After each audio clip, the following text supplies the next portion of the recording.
Le Seigneur est proche. Jeudi 10 septembre. Jésus leur dit: Venez après moi, et je vous ferai devenir pêcheurs d'hommes. Marc 1, verset 17. Appel et formation pour le service du Seigneur. Nous voyons ici la grâce du Seigneur associant d'autres personnes à son service.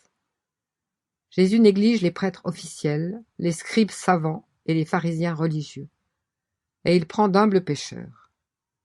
L'un d'eux, Simon, pouvait dire: Je ne possède ni argent ni or. Acte 3, verset 6. Le manque de richesse et de connaissances humaines n'est pas un empêchement pour être un compagnon du Seigneur, ou pour être employé à son service. Néanmoins, si humble que soit l'appel de ceux que le Seigneur veut engager à son service, ses serviteurs ne sont pas des chômeurs. Ces hommes simples accomplissaient leur métier de pêcheurs lorsque le Seigneur les a appelés à devenir pêcheurs d'hommes. Le service du Seigneur ne doit pas être entrepris par ceux qui n'ont rien d'autre à faire. De plus, il faut que ses serviteurs soient préparés pour ce service. Et cette formation ne peut se faire que dans la communion avec le Seigneur. C'est pourquoi Jésus dit à chacun des siens: « Suis-moi » Marc 10, verset 21. Nous pouvons nous satisfaire de croire à l'Évangile, pour le plus grand bien de nos âmes, et ne pas vraiment connaître ce que signifie marcher à la suite du Seigneur, dans le sentier de la foi et de l'humble obéissance, qui prépare la voie pour le service. Il se peut que nous ne soyons pas appelés à tout quitter, littéralement, comme il en a été des disciples.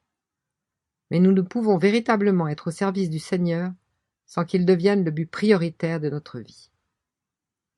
Tous ne sont peut-être pas appelés à laisser leurs emplois quotidiens. Ce n'est en effet que le chemin de quelques-uns. Dans la majorité des cas, chacun des croyants est appelé sans aucun doute à demeurer dans la condition où il se trouvait quand il a été appelé. 1 Corinthiens 7, verset 20. Néanmoins, le Seigneur a un service pour tous les siens, comme on le voit en Éphésiens 4, verset 7.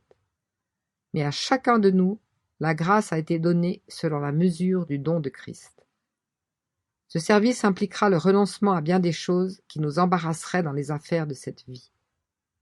Voir 2 Timothée 2, verset 4. Et il ne peut être mené à bien que si nous restons près du Seigneur.